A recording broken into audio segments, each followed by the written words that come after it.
গুমের বিচার করতে অধ্যাদেশ নিয়ে দ্বিধা বিভক্ত অংশীজনেরা। তবে আইন উপদেষ্টা জানালেন, গুম প্রতিরোধে আইন হবেই। আসিফ নজরুল সাফ জানিয়ে দেন, জুলাই আগস্ট গণহত্যায় যারা মানবতাবিরোধী অপরাধ করেছে তাদের সাজা নিশ্চিত করবে সরকার। QCY Melomax Pro ANC on সব নয়েজ গন।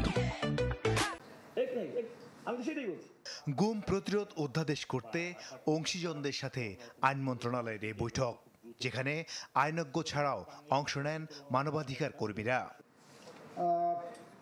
অনুষ্ঠানের শুরুতেই বক্তারা বলেন, গুম অধ্যাদেশের খসড়ায় বেশ কিছু অসঙ্গতি রয়েছে, যাতে সুবিধা পাবে আসামি পক্ষ। সেই সাথে আলাদা আইনের প্রয়োজন আছে কিনা তাও জানতে চান তারা। আগে কোনো ইন্টারিম কোনো একটা সিস্টেম করা যায় কিনা, যার ফলে আমাদের গুমের শিকার পরিবারগুলো তার এই সুরক্ষা সম্পত্তির ব্যবহারের একটা অধিকার যেন পান। অর্ডিনারি পেনাল কোডের মধ্যে বা 1973 অ্যাক্টের মধ্যে যদি এই বিধানগুলোকে সন্নিবেশ করে ওই লগুলো আপনি অ্যামেন্ড করেন, তাহলে এই যে আমরা আশা করি কোনো গুম হবে না, এইভাবে একটা সেটআপ আমরা বসায় রাখবো কি রাখবো না সেটা চিন্তা করতে হবে সুদূর প্রসারী। আলাদা কমিশনের প্রয়োজন নেই জানিয়ে গুম বন্ধের তাগিদ দেন উপদেষ্টা রিজওয়ানা হাসান। জেলায় জেলায় ট্রাইব্যুনাল গঠনের কথা বলেছে। জেলায় জেলায় এত গুম হবে যে আমি একটা করে ট্রাইব্যুনাল মানে প্রিভেন্টিভ একটা লয়ের কথা ভাবছি, তো আমরা তাহলে কিন্তু আসলে প্রিভেন্টিভের ধারণা থেকে আমরা সরে আসতেছি এবার। সুতরাং আমার ব্যক্তিগত মত হচ্ছে, আমি মনে করি না যে এটা কমিশন করা আলাদা দরকার আছে। থানায় মামলা চলবে, তদন্ত চলবে এবং সেটা আমার এই কমিশনের তত্ত্বাবধানে পরিচালিত হবে।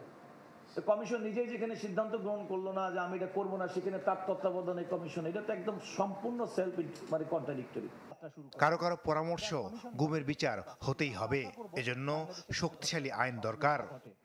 পেছনের যে ঘটে যাওয়া অপরাধগুলোকে এই আইনের অধীনে করা যায় কিনা বা করা যাবে, এটা আমি বিশ্বাস করি সেটার ব্যবস্থা করতে হবে। তা না হলে বিপুল সংখ্যক অপরাধ বিচারের বাইরে থেকে যাবে, যেটা বাংলাদেশকে একটা জেনারেশন ধরে ভোগাতে থাকবে যে এই মানুষগুলো কখনো আর বিচারের মুখ দেখেনি। আমার মনে হয় যে আমাদের অবশ্যই একটা পাওয়ারফুল কমিশন দরকার। সেটা কি এখন এই প্রজ্ঞাপনের মাধ্যমে এই আইনের অধীনে সেটা হবে, নাকি হিউম্যান রাইটস যেরকম অর্ডিন্যান্সের মাধ্যমে আলাদাভাবে হবে, সেগুলো বিচার্য বিষয়। ফরাদ মজারের মতে, গুমের সমাধান হতে হবে, এটা রাজনৈতিক বা আইনি ইস্যু নয়। যদি আমরা জনগণকে তাদের ন্যায় বিচার নিশ্চিত করতে না পারি, এর আগের যে ফ্যাসিস্ট সরকার এবং রাষ্ট্র যে কাজটা করেছে, যদি আমরা এটা নিশ্চিত করতে না পারি, তাহলে এই রাষ্ট্র স্থিতিশীল থাকবে না, তার কোনো ভিত্তি তৈরি হবে না। অনুষ্ঠানে আইন উপদেষ্টা আসিফ নজরুল জানান, গুম রোধে আইন করবে সরকার। সেই সাথে জুলাই আগস্ট গণহত্যায় মানবতাবিরোধী অপরাধের সাজা নিশ্চিতের আশ্বাসও দেন তিনি।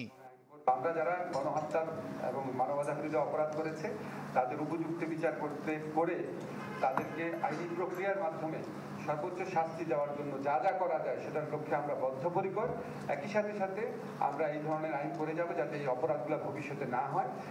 সত্য ও জবাবদিহিতা কমিশন গঠনের কথাও জানান আইন উপদেষ্টা। ট্রুথ এবং রিকনসিলিয়েশন কমিশন গঠন করব।